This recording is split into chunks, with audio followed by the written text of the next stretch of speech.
Hello everyone! It's been a while. So what happened?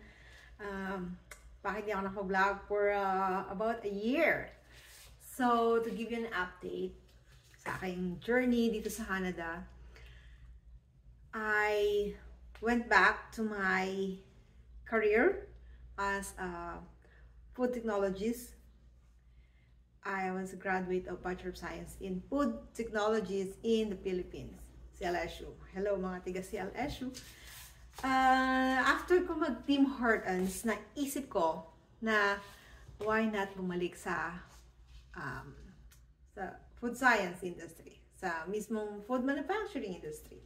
So, what I did is, yun, aral ulit ako, refresher course only, mga ano lang yun, 1 month at the University of British Columbia. Kasi nalaman ko na kung gusto mong tumaas ang sahod dito at maalis ka sa minimum wage na yan, pinakamabilis ay kumuha ng Canadian certificate. So, I did studying sa UBC short-term lang. It's on regarding food safety management, regulations, and law. Na, yun, just to align myself kung ano yung mga requirements dito sa Canada. So, yun ang kinuha ko. And then, after that, mga, yun, 1 month lang yun. I have my degree, I have my refresher. So, I tried to search na through Indeed. Kala ko hindi totoo yung Indeed, but yes, it is true. Legit siya. Actually, yung first interview ko, ay bago ako magpa-interview, nag-set ako sa isip ko ng gusto kong sahod. Yung sahod na hindi na ako alis. So, sinubukan ko. Meron akong isang interview.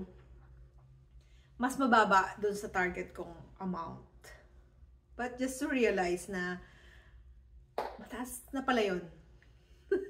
But I declined that job offer kasi medyo sa abot sport siya that time. So, hindi pa ako masyadong gamay sa pagbabas papunta doon. So, I declined that offer. And then, yon I continued to search hanggang sa nag-apply ako nag-apply. Actually, kung gusto mo mag-apply ng trabaho, you need to make an like allocation for the time, like 2 to 3 months. Yun, para maka-apili ka din ng company na gusto mo. Kasi, minsan na-interview ka na, tapos ayan, may job offer na, pero mararamdaman mo parang hindi ko feel. Ganun. So, nakapasok ako sa isang napakagandang company. Actually, ano pa siya? Ano ba to? Meat processing siya na nag-supply sa buong Canada. Yun. So, as a QA technician. So, kahit anong sabi ko, basta makapasok lang ako sa food industry. And there, after 1 year, I realized na parang, masyadong believe ko sa sarili ko. Sabi ko, maliit tong sahod ko. Kasi that time, meron na kaming, nakuha na namin tong bahay. Parang sabi ko, hindi kasya. So, I strive to learn experience and knowledge, adjustment sa mga tao dito sa Canada, kung paano galawan dito. So, yun, nakakuha ko ng experience 1 year. I talked to my boss. Sabi ko, hindi na kasya yung sahod ko. I need a salary increase. Kahit gusto niyang taas yung sahod ko, sabi niya sa akin, yung sahod ko raw ay naka-fix. Kumbaga, may allocated budget para sa position na yun. So, nag-apply ako ng trabaho. Yun, nakita niyo naman. Meron akong nakuhang work, actually, sa school. Actually, sa school, teaching chef siya. That was, 2024. So, naka 1 year ako sa meat processing. Tapos, I applied sa school. Nakapasok naman ako sa school. After ko makapasok sa school, syempre, meron pa silang, inabutan ako ng summer break. Summer break ba? Kasi March yun eh. So, habang naghihintay ako, may isang opportunity na pumasok na dumating sa akin na mas gusto ko doon. Although mas mataas ang sahod sa school, inisip ko na lang, pag sa school ako, wala na akong chance para mag-grow. Ayoko naman palitan yung head chef doon. Pero teaching chef kasi siya. So that time, sabi ko parang hindi pa ready. Tsaka sa school, ang bentahan sa school ay, kasi every season may break. So, every season break, naka-EA ka. Wala kang work, walang sahod. Pero maganda nun, meron sana siyang pension plan. And then, so mas tinanggap ko yung nasa food industry. So, bumalik ako sa food industry. I worked for 1 year. And now, bago mo na lang yun. Nakapasok ako sa isang position na mas malaki ng, sabihin mo ng mga 10,000 ang taas. Dun sa dati kong work. In 1 year lang yun ha. Tapos yung trabaho ay, actually parang madali lang naman sana. Pero challenging siya. Dahil ang naging trabaho ko ay, ako yung gumagawa ng, ako nag-analyze ng mga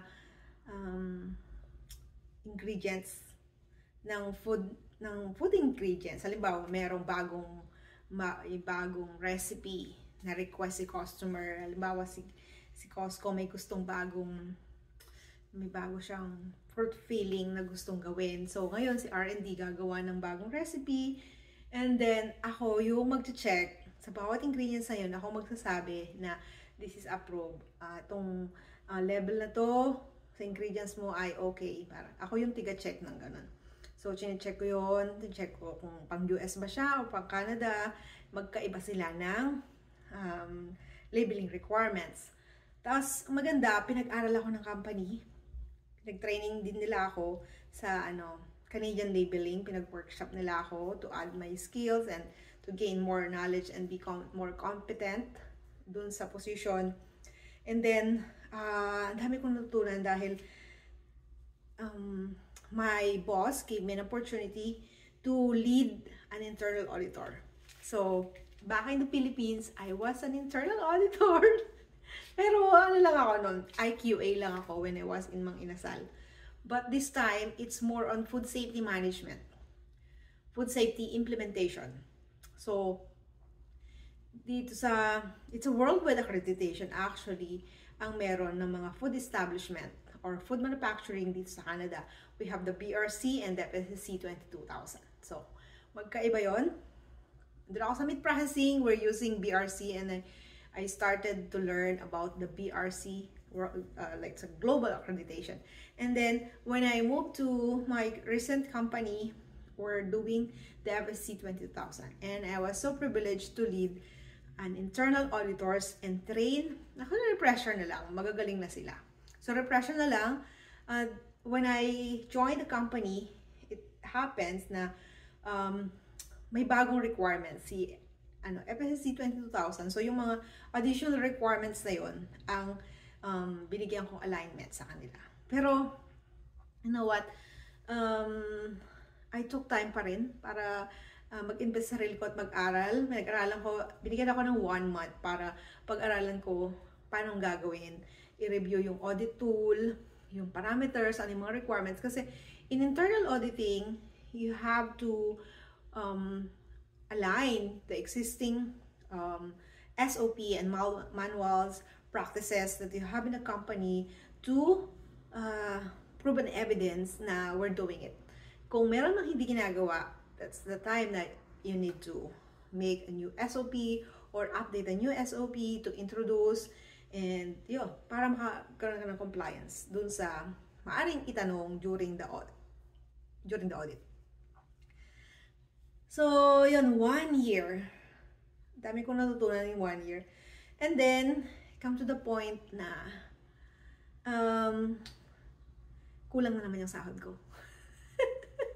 Siyempre, tumataas sa inflation rate. Tapos, naisip ko parang wala na akong budget para parang na lang, cycle na lang. Hindi na kasya sahod ko. Kailangan ko ng budget para may pang travel at para makauwi ako ng Pilipinas. That's the time na ako ay nag-apply ulit ng bagong trabaho, but it took 2 months para makahanap ulit ng bagong trabaho. And yeah, so yun, ang sikreto dito sa Canada is mag-aral. Mag-aral, mag-invest ka sa sarili mo, it's not too late. So it doesn't matter if you're 40 years old or 50 years old, kung ano ka man ngayon. Nakikita ko rin kasi sa mga nandito na, even retired na sila or malapit na silang mag-retire, they keep on upgrading. Kunwari, mga IT dito, so time nila wala pang Power BI, yung time nila wala pang Copilot, wala pang Chat GPT. Yung mga short-term course na ganun, kinukuha nila yun. So, wag mo isipin na matanda ka na hindi ka na qualified mag-aral at i-reinvent mo ang sarili mo because it's not too late. At yun ang paraan para tumaas ang sahod mo. So, I have a good news after this video. Please follow my next video.